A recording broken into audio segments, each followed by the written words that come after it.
जय श्री कृष्णा। श्री शिवाय नमस्तुभ्यम। प्रिय श्रोतागणों, भगवान विष्णु और माता लक्ष्मी की कृपा सभी पर बनी रहे। आज दिन शनिवार 14 जून 2025 और आषाढ़ मास के कृष्ण पक्ष की तृतीया तिथि है। तो आइए श्रवण करते हैं आषाढ़ मास की तीसरे दिन की कथा। श्री ब्रह्मा जी अपने पुत्र नारद को उनके पूछे गए सभी प्रश्नों का उत्तर दे रहे हैं। नारद जी ने कहा, हे सुरश्रेष्ठ, एक ही गंगा के आपने दो भेद बतलाए हैं।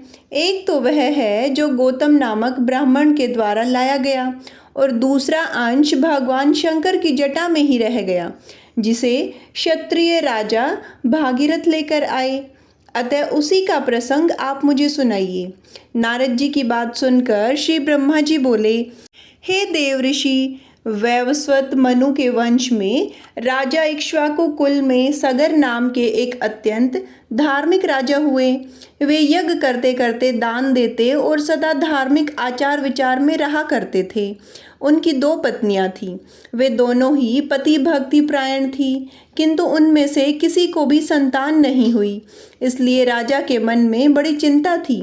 एक दिन उन्होंने महर्षि वशिष्ठ को अपने घर पर बुलाया और विधि पूर्वक उनकी पूजा करके पूछा कि हे महर्षि, मुझे किस उपाय से संतान होगी। उनकी यह बात सुनकर महर्षि वशिष्ठ ने कुछ काल तक ध्यान किया। उसके बाद राजा से कहा, राजन, तुम पत्नी सहित सदा ऋषि महर्षियों का सेवन करते रहो। ऐसा कहकर महर्षि वशिष्ठ अपने आश्रम को चले गए।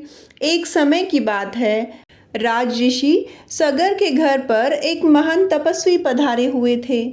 राजा ने उन महर्षि का पूजन किया, जिससे संतुष्ट होकर वे कहने लगे कि महाभाग वर मांगो।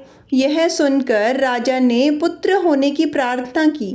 मुनि कहने लगे, राजन, तुम्हारी पत्नी के गर्भ से एक ही पुत्र होगा, किंतु वह वंशधर होगा, और दूसरी स्त्री के गर्भ से 60,000 पुत्र होंगे। वरदान देकर जब मुनि चले गए, तब उनके कथन अनुसार यथा समय राजा के हजारों पुत्र हुए। राजा सगर ने उत्तम दक्षिणा से युक्त बहुतेरे अश्वमेघ यज्ञ किए। फिर एक अश्वमेघ यज्ञ करने के लिए उन्होंने विधि पूर्वक दक्षिणा ग्रहण की और अश्व की रक्षा करने के लिए सेना सहित अपने पुत्रों को नियुक्त कर दिया। अश्वमेध यज्ञ का छोड़ा हुआ अश्व पृथ्वी पर भ्रमण करने लगा। इसी बीच में कहीं अवसर पाकर देवराज इंद्र ने उस अश्व को हर लिया और रक्षकों को सौंप दिया। राजकुमार घोड़े को इधर उधर ढूंढने लगे, परंतु कहीं भी उन्हें वह दिखाई नहीं दिया। तब उन्होंने देवलोक में जाकर अश्व को ढूंढा, पर्वतों सरोवरों में खोजा, कितने ही जंगल छान डाले, मगर कहीं भी उस अश्व का पता नहीं लगा पाए। इसी समय आकाशवाणी हुई कि सगर के पुत्रों, तुम्हारा घोड़ा रसातल में बंधा है और कहीं नहीं है। यह सुनकर वे रसातल में जाने के लिए सभी ओर से पृथ्वी को खोदने लगे। क्षुधा से पीड़ित होने पर वे सूखी मिट्टी खाते और दिन रात भूमि खोदते। इस प्रकार वे शीघ्र ही रसातल में जा पहुँचे। सगर के बलवान पुत्रों को वहां आया सुनकर रक्षक थर्रा उठे और उनके वध का उपाय करने लगे। वे बिना युद्ध किए ही भयभीत होकर उस स्थान पर आए जहां महामुनि कपिल सो रहे थे। कपिल जी का क्रोध बहुत ही प्रचंड था। रक्षकों ने वह घोड़ा ले जाकर तुरंत कपिल जी के सिरहाने की ओर बांध दिया और स्वयं चुपचाप दूर खड़े होकर देखने लगे कि देखे अब क्या होता है। इतने में ही राजा सगर के पुत्र रसातल में घुसकर देखते हैं कि घोड़ा भी बंधा हुआ है और पास ही कोई पुरुष भी सो रहा है। उन्होंने कपिल जी को ही अश्व चुरा कर यज्ञ में विघ्न डालने वाला माना और यह निश्चय किया कि इस महापापी को मारकर हम लोग अपना अश्व महाराज के निकट ले चलेंगे। कोई बोले, अपना पशु बंधा है, इसे ही खोल कर ले चलें। इस सोए हुए पुरुष को मारने से भला क्या लाभ। यह सुनकर दूसरे बोल उठे, हम शूरवीर राजा हैं, शासक हैं, इस पापी को उठाएं और क्षत्रिय चित्त तेज से इसका वध कर डालें। फिर क्या था, वे मुनि को ही कटु वचन सुनाते हुए लातों से उसे मारने लगे। इससे मुनि श्रेष्ठ कपिल को बड़ा क्रोध आया। उन्होंने सगर पुत्रों की ओर रोषपूर्ण दृष्टि से देखा और उन्हें भस्म कर डाला। वे सब के सब जलकर राख हो गए। नारद यज्ञ में दीक्षित महाराजा सग्र को इन सब बातों का पता नहीं लगा। उस समय तुमने ही जाकर राजा सग्र को यह सब समाचार सुनाया। इससे राजा को बड़ी चिंता हुई। अब क्या करना चाहिए, यह बात उनकी समझ में नहीं आई। राजा सग्र के एक दूसरा पुत्र भी था जिसका नाम था असमंजा। वह मूर्खतावश नगर के बालकों को उठाकर पानी में फेंक देता था। तब पूर्ववासियों ने एकत्रित होकर राजा सग्र को इस बात की सूचना दी। पुत्र का यह अन्याय जानकर महाराज को बड़ा क्रोध आया। उन्होंने अपने अमात्यों से कहा, यह असमंजा बालकों की हत्या करने वाला तथा क्षत्रिय धर्म का त्यागी है, अतः इस देश का त्याग कर दे। महाराज का यह आदेश सुनकर अमात्यों ने राजकुमार को तुरंत देश निकाला दे दिया। असमंजा इस तरह वन में चला गया। अब राजा सगर चिंता करने लगे कि हमारे सभी पुत्र ब्राह्मण के श्राप से रसातल में ही नष्ट हो गए। एक बचा था, वह भी वन में चला गया। इस समय मेरी क्या गति होगी। असमंजा के एक पुत्र था जो अंशुमान नाम से विख्यात हुआ। यद्यपि अंशुमान अभी बालक था तो भी राजा ने उसे बुलाकर अपना कार्य बतलाया। अंशुमान ने भगवान कपिल की आराधना की और घोड़ा ले जाकर राजा सगर को दे दिया। तब जाकर अश्वमेध यज्ञ पूरा हुआ। अंशुमान के तेजस्वी पुत्र का नाम दिलीप था।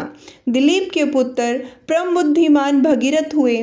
भगीरथ ने जब अपने समस्त पितामहों की दुर्गति का हाल सुना तब उन्हें बड़ा दुख हुआ। उन्होंने नरश्रेष्ठ सगर से विनय पूर्वक पूछा कि हे महाराज, उन सब का उद्धार कैसे संभव होगा। राजा ने उत्तर दिया, बेटा यह तो भगवान कपिल ही जानते हैं। यह सुनकर बालक भगीरथ रसातल में गए और कपिल मनु को नमस्कार करके अपना सब मनोरथ उन्हें कह सुनाया। कपिल मनु बहुत देर तक ध्यान करके बोले कि राजन, तुम तपस्या द्वारा भगवान शंकर की आराधना करो और उनकी जटा में स्थित गंगा के जल से अपने पितरों की भस्म को आप्लावित करो। इससे तुम तो कृतार्थ होगे ही, तुम्हारे पितृ भी कृत हो जाएंगे। यह सुनकर भगीरथ ने कहा, बहुत अच्छा, मैं ऐसा ही करूँगा। मुनि श्रेष्ठ, बताइए मैं कहाँ जाऊँ और कौन सा कार्य करूँ। कपिल जी कहने लगे, हे नरश्रेष्ठ, कैलाश पर्वत पर जाकर महादेव जी की स्तुति करो और अपनी शक्ति के अनुसार तपस्या करते रहो। इससे तुम्हारे अभिष्ट की सिद्धि होगी। मुनि का यह वचन सुनकर भगीरथ ने उन्हें प्रणाम किया और कैलाश पर्वत की यात्रा की। वहां पहुंचकर पवित्र होकर बालक भगीरथ ने तपस्या का निश्चय किया और भगवान शंकर को संबोधित करके इस प्रकार कहने लगे कि हे प्रभु, मैं बालक हूँ, मेरी बुद्धि भी बालक की ही है और आप भी अपने मस्तक पर बाल चंद्रमा को धारण करते हैं। मैं कुछ भी नहीं जानता। आप मेरे इस अनजानपन से ही प्रसन्न हो जाइए। हे अमरेश्वर, जो लोग वाणी से, मन से और क्रिया से कभी मेरा उपकार करते हैं तथा हित साधन में संलग्न रहते हैं, उनका कल्याण करने के लिए मैं उमा सहित आपको प्रणाम करता हूँ। आप देवता आदि के लिए भी पूज्य हैं। जिन पूर्वजों ने मुझे अपने सगोत्र और सम्मान धर्म के रूप में उत्पन्न किया और पाल पोस कर बड़ा किया, भगवान शिव उनका अभिष्ट मनोरथ पूर्ण करें। मैं बाल चंद्र का मुकुट धारण करने वाले भगवान शंकर को नित्य प्रणाम करता हूँ। भगीरथ के इस प्रकार कहते ही भगवान शिव उनके सामने प्रकट हो गए और कहने लगे, महामते, तुम निर्भय होकर कोई वर मांगो। जो वस्तु देवताओं के लिए भी सुलभ नहीं है, वह भी मैं तुम्हें निश्चय ही दे दूंगा। यह आश्वासन पाकर भगीरथ ने महादेव जी को प्रणाम किया और प्रसन्न होकर कहने लगे, देवेश्वर, आपकी जटा में जो सरिताओं में श्रेष्ठ गंगा जी विराजमान हैं, उन्हें ही मेरे पितरों का उद्धार करने के लिए दे दीजिए। इससे मुझे सब कुछ मिल जाएगा। तब महेश्वर ने हंसकर कहा कि बेटा, मैंने तुम्हें गंगा दे दी, अब तुम उनकी स्तुति करो। महादेव जी का वचन सुनकर राजा भगीरथ ने गंगा जी की प्राप्ति के लिए भारी तपस्या प्रारंभ कर दी और अपने मन को संयम में रखकर भक्ति पूर्वक गंगा जी का स्तवन किया। बालक होने पर भी भगीरथ ने अबाल कोचित पुरुषार्थ करके गंगा जी की भी कृपा प्राप्त कर ली। महादेव जी से प्राप्त हुई गंगा को पाकर उन्होंने उनकी परिक्रमा की और हाथ जोड़कर कहने लगे, देवी, महामुनि कपिल के श्राप से मेरे पितृ दुर्गति में पड़े हुए हैं। हे माते, आप उनका उद्धार कीजिए। देव नदी गंगा सबका उपकार करने वाली है। वे स्मरण मात्र से ही सभी पापों का नाश कर देती हैं। उन्होंने भगीरथ की प्रार्थना सुनकर तथास्तु कहा और लोगों का उपकार और पितरों का उद्धार करने के लिए भगीरथ के कथा अनुसार सब कार्य किया। राजा सगर के जो पुत्र भस्म होकर रसातल में पड़े हुए थे, उन्हें अपने जल से आप्लावित करके गंगा जी ने उनके खोदे हुए गड्ढों को भी भर दिया।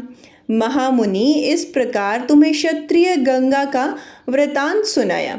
यह महेश्वरी, वैष्णवी, ब्राह्मी, पावनी, भागीरथी, देव नदी तथा हिमगिरी, शिखर श्रेया, हिमालय की चोटी पर रहने वाली आदि नामों से पुकारी जाती है।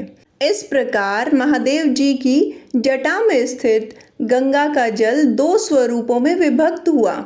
विंध्यगिरी के दक्षिण भाग में जो गंगा है उसे गोतमी अर्थात गोदावरी कहते हैं और विंध्यगिरी के उत्तर भाग में स्थित गंगा भागीरथी कहलाती है। यह था आषाढ़ मास महात्म्य का आज का अध्याय। आइए अब सुनते हैं एक पौराणिक कथा। भीष्म जी के पूछने पर पुलस्त्य जी ने कहा, हे पुरुष श्रेष्ठ, भगवान ब्रह्मा साक्षात परमात्मा हैं। वे पर से भी परे और अत्यंत श्रेष्ठ हैं। उनमें रूप और वर्ण आदि का अभाव है। वे यद्यपि सब जगह व्याप्त हैं, फिर भी ब्रह्म स्वरूप में इस विश्व की उत्पत्ति करने के कारण विद्वानों के द्वारा ब्रह्मा कहलाते हैं और भगवान विष्णु स्वयं ही ब्रह्मा होकर संसार की सृष्टि में प्रवृत्त होते हैं और जब तक कल्प की स्थिति बनी रहती है तब तक वे ही युग युग में अवतार धारण करके पूरी सृष्टि की रचना करते हैं। वे विष्णु जी सत्व गुण धारण किए रहते हैं। उनके पराक्रम की कोई सीमा नहीं है।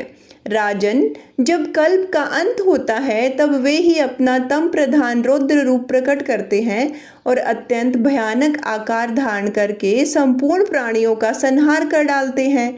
इस प्रकार सब भूतों का नाश करके संसार को एक कारणाओं के जल में निमग्न करके वे सर्वरूपधारी भगवान स्वयं शेष नाग की सैया पर शयन करते हैं। फिर जागने पर ब्रह्मा का रूप धारण करके नए सिरे से संसार की सृष्टि करने लगते हैं।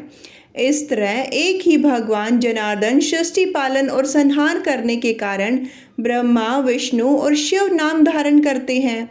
वे प्रभु सत्रष्टवा होकर स्वयं अपनी ही सृष्टि करते हैं, पालन होकर पालनीय रूप में अपना ही पालन करते हैं और संहारकारी होकर स्वयं अपना ही संहार करते हैं। पृथ्वी, जल, तेज, वायु और आकाश सब वे ही हैं, क्योंकि अविनाशी विष्णु ही सब भूतों के ईश्वर और विश्वभूप हैं। इसलिए प्राणियों में स्थित सर्ग आदि भी उन्हीं के सहायक हैं। भीष्म जी ने कहा, मनु, मैंने तो सुना था कि लक्ष्मी जी क्षीर समुद्र से प्रकट हुई हैं। फिर आपने यह कैसे कहा कि वे भृगु की पत्नी और खयाति के गर्भ से उत्पन्न हुई हैं? पुलस्त्य जी बोले, राजन, तुमने मुझसे जो प्रश्न किया है उसका उत्तर सुनो। लक्ष्मी जी के जन्म का संबंध समुद्र से है। यह बात मैंने भी ब्रह्मा जी के मुख से सुन रखी है। एक समय की बात है, दैत्यों और दानवों ने बड़ी भारी सेना लेकर देवताओं पर चढ़ाई की। उस युद्ध में दैत्यों के सामने देवता परास्त हो गए। तब इंद्र आदि संपूर्ण देवता अग्नि को आगे करके ब्रह्मा जी की शरण में गए। वहां उन्होंने अपना सारा हाल ठीक ठीक कह सुनाया। ब्रह्मा जी ने कहा, तुम लोग मेरे साथ भगवान की शरण में चलो। यह कहकर वे संपूर्ण देवताओं के साथ क्षीर सागर के उत्तर तट पर गए और भगवान वासुदेव को संबोधित करके बोले, हे विष्णु, शीघ्र उठिए और इन देवताओं का कल्याण कीजिए। आपकी सहायता न मिलने से दानव इन्हें बारंबार परास्त करते हैं। उनके ऐसा कहने पर कमल के समान नेत्र वाले भगवान अंतर्यामी पुरुषोत्तम ने देवताओं के शरीर की अपूर्व अवस्था देखकर कहा, देवगण, मैं तुम्हारे तेज की वृद्धि करूंगा। मैं जो उपाय बतलाता हूँ उसे तुम लोग करो। दैत्यों के साथ मिलकर सब प्रकार की औषधियाँ ले आओ और उन्हें क्षीर सागर में डाल दो। फिर मंद्राचल को मथानी और वासुकी नाग को नेति अर्थात रस्सी बनाकर समुद्र का मंथन करते हुए उससे अमृत निकालो। इस कार्य में मैं तुम लोगों की सहायता करूंगा। समुद्र का मंथन करने पर जो अमृत निकलेगा उसका पान करने से तुम लोग बलवान और अमर हो जाओगे। देवादिदेव भगवान के ऐसा कहने पर संपूर्ण देवता दैत्यों के साथ संधि करके अमृत निकालने के लिए यत्न में लग गए। देव, दानव और दैत्य सब मिलकर सब प्रकार की औषधियाँ ले आए और उन्हें क्षीर सागर में डालकर मंद्राचल को मथनी तथा वासुकी नाग को नेति बनाकर बड़े वेग से मंथन करने लगे।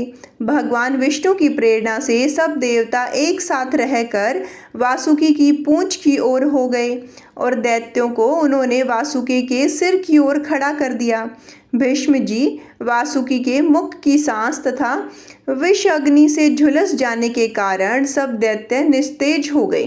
क्षीर सागर के बीच में ब्रह्मवेताओं में श्रेष्ठ भगवान ब्रह्मा तथा महातेजस्वी महादेव जी कच्छप रूपधारी श्री विष्णु भगवान की पीठ पर खड़े हो अपनी भुजाओं से कमल की भांति मंद्राचल को पकड़े हुए थे तथा स्वयं भगवान श्री हरि कूर्म रूप धारण करके क्षीर सागर के भीतर देवताओं और दैत्यों के बीच में स्थित थे। वे मंद्राचल को अपनी पीठ पर लिए डूबने से बचाते थे।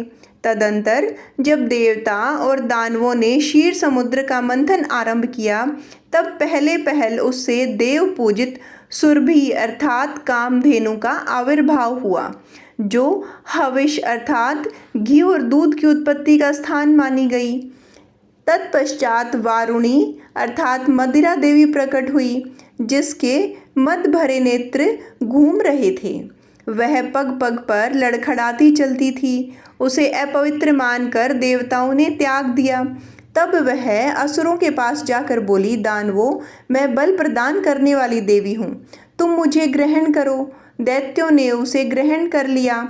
इसके बाद पुनः मंथन आरंभ होने पर पारिजात अर्थात कल्प वृक्ष उत्पन्न हुआ, जो अपनी शोभा से देवताओं का आनंद बढ़ाने वाला था।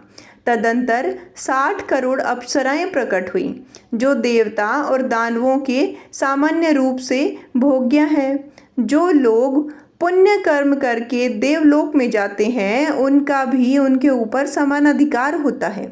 अप्सराओं के बाद शीतल किरणों वाले चंद्रमा का प्रादुर्भाव हुआ, जो देवताओं को आनंद प्रदान करने वाले थे। उन्हें भगवान शंकर ने अपने लिए मांगते हुए कहा, देवताओं, ये चंद्रमा मेरी जटाओं के आभूषण होंगे, अतः मैंने इन्हें ले लिया। ब्रह्मा जी ने बहुत अच्छा कहकर शंकर जी की बात का अनुमोदन किया। तत्पश्चात कालकूट नामक भयंकर विष प्रकट हुआ। उससे देवता और दानव सबको बड़ी पीड़ा हुई। तब महादेव जी ने स्वेच्छा से उस विष को लेकर पी लिया। उसे पीने से उनके कंठ में नीला दाग पड़ गया। तभी से वे महेश्वर नीलकंठ कहलाने लगे। क्षीर सागर से निकले हुए उस विष का जो अंश पीने से बच गया था, वो नागों ने ग्रहण कर लिया। तदंतर अपने हाथ में अमृत से भरा हुआ कमंडल लिए धन्वंतरी जी प्रकट हुए। वे श्वेत वस्त्र धारण किए हुए थे। वैदराज के दर्शन से उनका मन स्वस्थ एवं प्रसन्न हो गया।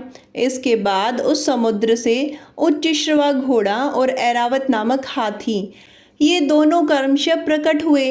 इसके पश्चात क्षीर सागर से लक्ष्मी देवी का प्रादुर्भाव हुआ, जो खिले हुए कमल पर विराजमान थी और हाथ में कमल लिए हुए थी। उनकी प्रभा चारों ओर छिटक रही थी। उस समय महर्षियों ने श्री सूक्त का पाठ करते हुए बड़ी प्रसन्नता के साथ उनका स्तवन किया। साक्षात क्षीर समुद्र ने दिव्य पुरुष के रूप में प्रकट होकर लक्ष्मी जी को एक सुंदर माला भेंट की। जिसके कमल कभी मुरझाते नहीं थे। विश्वकर्मा ने उनके समस्त अंगों में आभूषण पहना दिए। स्नान के पश्चात दिव्य माला और दिव्य वस्त्र धारण करके जब वे सब प्रकार के आभूषणों से विभूषित हुई, तब इंद्र आदि देवता तथा विद्याधर आदि ने भी उन्हें प्राप्त करने की इच्छा की। तब ब्रह्मा जी ने भगवान विष्णु से कहा, वासुदेव, मेरे द्वारा दी हुई इन लक्ष्मी देवी को आप ही ग्रहण करें। मैंने देवताओं और दानवों को मना कर दिया है, वे इन्हें पाने की इच्छा नहीं करेंगे। आपने जो स्थिरता पूर्वक इस समुद्र मंथन के कार्य को संपन्न किया है, इससे आप पर मैं बहुत संतुष्ट हूँ। यूं कहकर ब्रह्मा जी लक्ष्मी जी से बोले, देवी, तुम भगवान केशव के पास जाओ। मेरे दिए हुए पति को पाकर अनंत वर्षों तक आनंद का उपभोग करो। ब्रह्मा जी के ऐसा कहने पर लक्ष्मी जी समस्त देवताओं के देखते देखते श्री हरि के वक्ष स्थल में चली गई और भगवान से बोली, देव, आप कभी मेरा परित्याग न करें। संपूर्ण जगत के प्रियतम, मैं सदा आपके आदेश का पालन करती हुई आपके वक्ष स्थल में निवास करूंगी। यह कहकर लक्ष्मी जी ने कृपा पूर्वक दृष्टि से देवताओं की ओर देखा। इससे उन्हें बड़ी प्रसन्नता हुई। इधर लक्ष्मी जी से परिव्यक्त होने पर देवताओं को बड़ा उद्वेग हुआ। उन्होंने झपट कर धन्वंतरी के हाथ से अमृत का पात्र छीन लिया। तब विष्णु ने माया से सुंदरी स्त्री का रूप धारण करके दैत्यों को लुभाया और उनके निकट जाकर कहा, यह अमृत का कमंडल मुझे दे दो। उस त्रिभुवन सुंदरी रूपवती नारी को देखकर दैत्यों का चित्त काम के वशीभूत हो गया। उन्होंने चुपचाप वह अमृत उस सुंदरी के हाथों में दे दिया और स्वयं उसका मुंह ताकने लगे। दानवों से अमृत लेकर भगवान ने देवताओं को दे दिया और इंद्र आदि देवता तत्काल उस अमृत को पी गए। यह देखकर दैत्यगण भांति भांति के अस्त्र शस्त्र और तलवारें हाथ में लेकर देवताओं पर टूट पड़े, परंतु देवता अमृत पीकर बलवान हो चुके थे। उन्होंने दैत्य सेना को परास्त कर दिया। देवताओं की मार पड़ने पर दैत्यों ने भागकर चारों दिशाओं में शरण ली और कितने ही पाताल में घुस गए। तब संपूर्ण देवता आनंद और मग्न हो शंख चक्र और गदा धारण करने वाले भगवान श्री विष्णु को प्रणाम करके स्वर्गलोक को चले गए। तब से सूर्य देव की प्रभा स्वच्छ हो गई, वे अपने मार्ग से चलने लगे। भगवान अग्निदेव भी मनोहर दीप्ति से युक्त हो प्रज्वलित होने लगे तथा सब प्राणियों का मन धर्म में संलग्न रहने लगा। भगवान विष्णु से सुरक्षित होकर समस्त त्रिलोकी श्री संपन्न हो गए। उस समय समस्त लोकों को धारण करने वाले ब्रह्मा जी ने देवताओं से कहा, देवगण, मैंने तुम्हारी रक्षा के लिए भगवान श्री विष्णु को तथा देवताओं के स्वामी उमापति महादेव को नियत किया है। वे दोनों तुम्हारे योगक्षेम का निर्वाह करेंगे। तुम सदा उनकी उपासना करते रहना, क्योंकि वे तुम्हारा कल्याण करने वाले हैं। उपासना करने से ये दोनों महानुभाव सदा तुम्हारे क्षेम के साधक और वरदायक होंगे। यूं कहकर भगवान ब्रह्मा अपने धाम को चले गए। उनके जाने के बाद इंद्र ने देवलोक की राह ली। तत्पश्चात श्री हरि और शंकर जी भी अपने अपने धाम वैकुंठ तथा कैलाश में जा पहुँचे। तदंतर देवराज इंद्र तीनों लोकों की रक्षा करने लगे। महाभाग इस प्रकार लक्ष्मी जी क्षीर सागर से प्रकट हुई थी।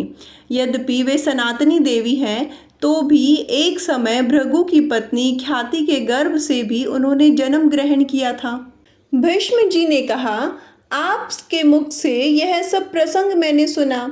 अब पुष्कर क्षेत्र में जो ब्रह्मा जी का यज्ञ हुआ था, उसका वृतांत सुनाइए, क्योंकि इसका श्रवण करने से मेरे शरीर और मन की शुद्धि होगी। पुलस्त्य जी ने कहा, राजन, भगवान ब्रह्मा जी पुष्कर क्षेत्र में जब यज्ञ कर रहे थे, उस समय जो जो बातें हुई उन्हें बतलाता हूँ, ध्यान पूर्वक सुनो। पितामह का यज्ञ आदि कृत युग में प्रारंभ हुआ था। उस समय मरीचि, अंगिरा, मैं, पुलय, क्रतु और प्रजापति दक्ष ने ब्रह्मा जी के पास जाकर उनके चरणों में मस्तक झुकाया। धाता, आर्यमा, सविता, वरुण, अंश, इंद्र, विवस्वान, पूषा, त्वष्टा और प्रजन्य आदि 12 आदित्य भी वहां उपस्थित हो अपने जाज्वल्यमान तेज से प्रकाशित हो रहे थे। इन देवेश्वरों ने भी पितामह को प्रणाम किया। अश्विनी कुमार, आठों वसु, महाबली, मरुदगण, विश्वदेव और साध्य नामक देवता ब्रह्मा जी के सम्मुख हाथ जोड़कर खड़े थे। शेष जी के वंशज वासुकी आदि बड़े बड़े नाग भी विद्यमान थे। लोकपाल भगवान श्री नारायण ने वहां स्वयं पदार्पण किया और समस्त महर्षियों के साथ लोक गुरु ब्रह्मा जी से कहा, जगतपते, तुम्हारे ही द्वारा इस संपूर्ण संसार का विस्तार हुआ है।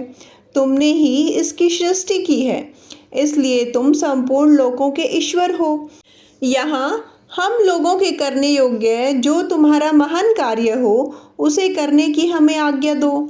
देव ऋषि के साथ भगवान श्री विष्णु ने ऐसा कहकर देवेश्वर ब्रह्मा जी को नमस्कार किया। ब्रह्मा जी वहां स्थित होकर संपूर्ण दिशाओं को अपने तेज से प्रकाशित कर रहे थे तथा भगवान श्री विष्णु भी श्री वत्स चिन्ह से सुशोभित एवं सुंदर सुवर्णमय यज्ञोपवीत से देदीप्यमान हो रहे थे। उनका एक एक रोम परम पवित्र है, वे सर्वसमर्थ हैं। उनका वक्ष स्थल विशाल तथा श्री विग्रह संपूर्ण तेजों का पुंज जान पड़ता है। देवताओं और ऋषियों ने उनकी इस प्रकार स्तुति की, जो पुण्यात्माओं को उत्तम गति और पापियों को दुर्गति प्रदान करने वाले हैं। योग सिद्ध महात्मा पुरुष जिन्हें उत्तम योग स्वरूप मानते हैं, जिनको अणिमा आदि 8 ऐश्वर्य नित्य प्राप्त हैं, जिन्हें देवताओं में सबसे श्रेष्ठ कहा जाता है। मोक्ष की अभिलाषा रखने वाले संयमी ब्राह्मण योग से अपने अंतःकरण को शुद्ध करके जिन सनातन पुष्कर को पाकर जन्म मरण के बंधन से मुक्त हो जाते हैं। चंद्रमा और सूर्य जिनके नेत्र हैं तथा अनंत आकाश जिनका विग्रह है, उन भगवान की हम शरण लेते हैं, जो भगवान संपूर्ण भूतों की उत्पत्ति और वृद्धि करने वाले हैं, जो ऋषियों और लोकों के सत्रष्टवा और देवताओं के ईश्वर हैं, जिन्होंने देवताओं का प्रिय और समस्त जगत का पालन करने के लिए चिरकाल से पितरों को कव्य तथा देवताओं को उत्तम हविष्य अर्पण करने का नियम प्रवर्तित किया है। उन देव श्रेष्ठ परमेश्वर को हम सादर प्रणाम करते हैं। तदंतर वृद्ध तथा बुद्धिमान देवता भगवान श्री ब्रह्मा जी यज्ञशाला में लोकपाल श्री विष्णु भगवान के साथ बैठकर शोभा पाने लगे। वह यज्ञ मंडप धन आदि सामग्रियों से ऋत्विजों से भरा था। परम प्रभावशाली भगवान श्री विष्णु धनुष हाथ में लेकर सब ओर से उनकी रक्षा कर रहे थे। दैत्य और दानवों के सरदार तथा राक्षसों के समुदाय भी वहां उपस्थित थे। यज्ञ विद्या, वेद विद्या तथा पद और कर्म का ज्ञान रखने वाले महर्षियों के वेद घोष से सारी सभा गूंज उठी। यज्ञ में स्तुति कर्म के जानकार, शिक्षा के ज्ञाता, शब्दों की व्युत्पत्ति एवं अर्थ का ज्ञान रखने वाले और मीमांसा से युक्ति युक्त वाक्यों को समझने वाले विद्वानों के उच्चारण किए हुए शब्द सबको सुनाई देने लगे। इतिहास और पुराणों के ज्ञाता, नाना प्रकार के विज्ञान को जानते हुए भी मौन रहने वाले संयमी तथा उत्तम व्रतों का पालन करने वाले विद्वानों ने वहां उपस्थित होकर जप और होम में लगे हुए मुख्य मुख्य ब्राह्मणों को देखा। देवता और असुरों के गुरु लोक पितामह ब्रह्मा जी उस यज्ञ भूमि में विराजमान थे। सुर और असुर दोनों ही उनकी सेवा में खड़े थे। प्रजापति गण दक्ष, वशिष्ठ, मरीचि, अंगिरा, भृगु, अत्रि, गौतम तथा नारद, ये सब लोग वहाँ भगवान ब्रह्मा जी की उपासना करते थे।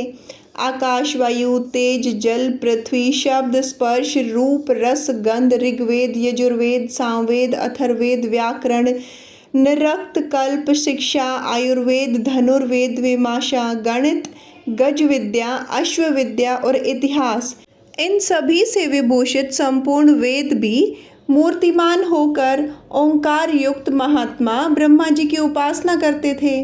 प्राण, अर्थ, काम, धर्म, हर्ष, शुक्र, बृहस्पति, बुध, शनिश्चर, राहु, समस्त ग्रह विश्वकर्मा, पितृगण, सूर्य तथा चंद्रमा भी ब्रह्मा जी की सेवा में उपस्थित थे। दुर्गम कष्ट से तारने वाली गायत्री, समस्त वेद शास्त्र, यम नियम, संपूर्ण अक्षर लक्षण तथा सब शास्त्र देह धारण करके वहाँ विद्यमान थे। इनके सिवा अनंत श्रेष्ठ देवियाँ कीर्ति, धुति, प्रभा, धृति, क्षमा, नीति, विद्या, मति, श्रुति, स्मृति, कांति, शांति, पुष्टि, क्रिया, नाच गान में कुशल समस्त दिव्य अप्सराएं तथा संपूर्ण देव माताएं भी ब्रह्मा जी की सेवा में उपस्थित थी। केतुमान, प्रहलाद, बलि, कुंभ, अनुहाद, नमुची, शंभर, इंद्रतापन तथा और भी बहुत से दानव, जिन्हें अपने बल पर गर्व था, ब्रह्मा जी की उपासना करते हुए इस प्रकार बोले। दानवों ने कहा, भगवान आपने ही हम लोगों की सृष्टि की है, हमें तीनों लोकों का राज्य दिया है तथा देवताओं से अधिक बलवान बनाया है।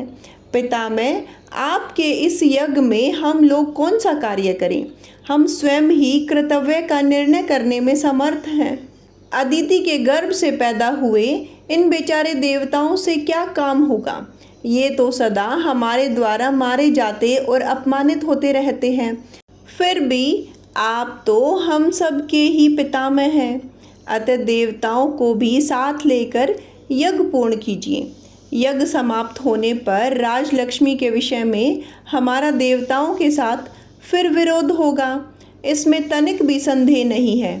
किंतु इस समय हम चुपचाप इस यज्ञ को देखेंगे, देवताओं के साथ युद्ध नहीं छेड़ेंगे। पुलस्त्य जी कहते हैं, दानवों के ये गर्व युक्त वचन सुनकर इंद्र सहित महायशस्वी भगवान श्री विष्णु ने शंकर जी से कहा। भगवान श्री विष्णु बोले, प्रभु, पितामह के यज्ञ में प्रधान दानव आए हैं। ब्रह्मा जी ने इनको भी इस यज्ञ में आमंत्रित किया है। ये सब लोग इसमें विघ्न डालने का प्रयत्न कर रहे हैं, परंतु जब तक यज्ञ समाप्त न हो जाए तब तक हम लोगों को क्षमा करना चाहिए। इस यज्ञ के समाप्त हो जाने पर देवताओं को दानवों के साथ युद्ध करना होगा। उस समय आपको ऐसा यत्न करना चाहिए जिससे पृथ्वी पर से दानवों का नामो निशान मिट जाए। आपको मेरे साथ रहकर इंद्र की विजय के लिए प्रयत्न करना उचित है। इन दानवों का धन लेकर राहगीरों, ब्राह्मणों तथा दुखी मनुष्यों में बांट दे। भगवान श्री विष्णु की यह बात सुनकर ब्रह्मा जी ने कहा, भगवान, आपकी बात सुनकर ये दानव कुपित हो सकते हैं, किंतु इस समय इन्हें क्रोध दिलाना आपको भी अभिष्ट न होगा। अतः रुद्र एवं अन्य देवताओं के साथ आपको क्षमा करनी चाहिए।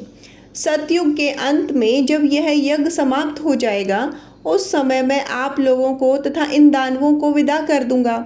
उसी समय आप सब लोग संधि या विग्रह जो उचित हो कीजिएगा। पुलस्त्य जी कहते हैं, तदंतर भगवान ब्रह्मा जी ने पुनः उन दानवों से कहा, तुम्हें देवताओं के साथ किसी प्रकार का विरोध नहीं करना चाहिए। इस समय तुम सब लोग परस्पर मित्र भाव से रहकर मेरा कार्य संपन्न करो। दानवों ने कहा, पितामह, आपके प्रत्येक आदेश का हम लोग पालन करेंगे। देवता हमारे छोटे भाई हैं, अतः उन्हें हमारी ओर से कोई भय नहीं है। दानवों की यह बात सुनकर ब्रह्मा जी को बड़ा संतोष हुआ। थोड़ी ही देर बाद उनके यज्ञ का वृतांत सुनकर ऋषियों का एक समुदाय आ पहुंचा। भगवान श्री विष्णु ने उनका पूजन किया। पिनाकधारी महादेव जी ने उन्हें आसन दिया तथा ब्रह्मा जी की आज्ञा से वशिष्ठ जी ने उन सबको अर्घ्य निवेदित करके उनका कुशल क्षेम पूछा और पुष्कर क्षेत्र में उन्हें निवास स्थान देकर कहा, आप लोग आराम से यहाँ रहें। तत्पश्चात जटा और मर्ग चरण धारण करने वाले वे समस्त महर्षि ब्रह्मा जी की यज्ञ सभा को सुशोभित करने लगे। उनमें कुछ महात्मा वालखिल्य थे तथा कुछ लोग संप्रख्यान अर्थात एक समय के लिए ही अन्न ग्रहण करने वाले अथवा तत्व का विचार करने वाले थे। वे नाना प्रकार के नियमों में संलग्न तथा वेदी पर शयन करने वाले थे। उन सभी तपस्वियों ने पुष्कर के जल में जो ही अपना मुख देखा, उसी क्षण वे अत्यंत रूपवान हो गए। फिर एक दूसरे की ओर देखकर सोचने लगे, यह कैसी बात है? इस तीर्थ में मुंह का प्रतिबिंब देखने से सबका सुंदर रूप हो गया। ऐसा विचार कर तपस्वियों ने उनका नाम मुख दर्शन तीर्थ रख दिया। तत्पश्चात वे नहाकर अपने अपने नियमों में लग गए। उनके गुणों की कहीं उपमा नहीं थी। नरश्रेष्ठ वे सभी वनवासी मुनि वहां रहकर अत्यंत शोभा पाने लगे। उन्होंने अग्निहोत्र करके नाना प्रकार की क्रियाएं संपन्न की। तपस्या से उनके पाप भस्म हो चुके थे। वे सोचने लगे कि यह सरोवर सबसे श्रेष्ठ है। ऐसा विचार करके उन द्विजातियों ने उस सरोवर का नाम श्रेष्ठ पुष्कर रख दिया। तदंतर ब्राह्मणों को दान के रूप में नाना प्रकार के पात्र देने के पश्चात वे सभी द्विज वहां प्राची सरस्वती का नाम सुनकर उसमें स्नान करने की इच्छा से गए। तीर्थों में श्रेष्ठ सरस्वती के तट पर बहुत से द्विज निवास करते थे। नाना प्रकार के वृक्ष उस स्थान की शोभा बढ़ा रहे थे। वह तीर्थ सभी प्राणियों को मनोरम जान पड़ता था। अनेकों ऋषि मुनि उसका सेवन करते थे। उन ऋषियों में से कोई वायु पीकर रहने वाले थे और कोई जल पीकर। कुछ लोग फलाहारी थे और कुछ केवल पत्ते चबाकर रहने वाले थे। सरस्वती के तट पर महर्षियों के स्वाध्याय का शब्द गूंजता रहता था। मृगों के सैकड़ों झुंड वहां विचरण करते रहते थे। अहिंसक तथा धर्मपरायण महात्माओं से उस तीर्थ की अधिक शोभा हो रही थी। पुष्कर तीर्थ में सरस्वती नदी सुप्रभा, प्राची, नंदा और विशाला नाम से प्रसिद्ध 5 धाराओं में प्रवाहित होती है। भूतल पर वर्तमान ब्रह्मा जी की सभा में उनके विस्तृत यज्ञ मंडप में जब द्विजातियों का शुभागमन हो गया तो देवता लोग पुण्य आह्वाचन तथा नाना प्रकार के नियमों का पालन करते हुए जब यज्ञ कार्य के संपादन में लग गए और पितामह ब्रह्मा जी यज्ञ की दीक्षा ले चुके थे, उस समय संपूर्ण भोगों की स्मृति से युक्त यज्ञ के द्वारा भगवान का यजन आरंभ हुआ। उस यज्ञ में द्विजातियों के पास उनकी मनचाही वस्तुएं अपने आप उपस्थित हो जाती हैं। धर्म और अर्थ के साधन में प्रवीण पुरुष भी स्मरण करते ही वहां आ जाते थे। देव गंधर्व गान करने लगे, अप्सराएं नाचने लगी, दिव्य बाजे बज उठे। उस यज्ञ की स्मृति से देवता भी संतुष्ट हो गए। मनुष्यों को तो वहां का वैभव देखकर बड़ा ही विस्मय हुआ। पुष्कर तीर्थ में जब इस प्रकार ब्रह्मा जी का यज्ञ होने लगा, उस समय ऋषियों ने संतुष्ट होकर सरस्वती का सुप्रभा नाम से आह्वान किया। पितामह का सम्मान करती हुई वेगशालिनी सरस्वती नदी को उपस्थित देखकर मुनियों को बड़ी प्रसन्नता हुई। इस प्रकार नदियों में श्रेष्ठ सरस्वती ब्रह्मा जी की सेवा तथा मनीषी मुनियों की प्रसन्नता के लिए ही पुष्कर तीर्थ में प्रकट हुई थी। प्रिय श्रोतागणों, आगे की कहानी सुनने के लिए हमारे अगले अध्याय को अवश्य सुनिएगा। आज की कथा में इतना ही। धन्यवाद।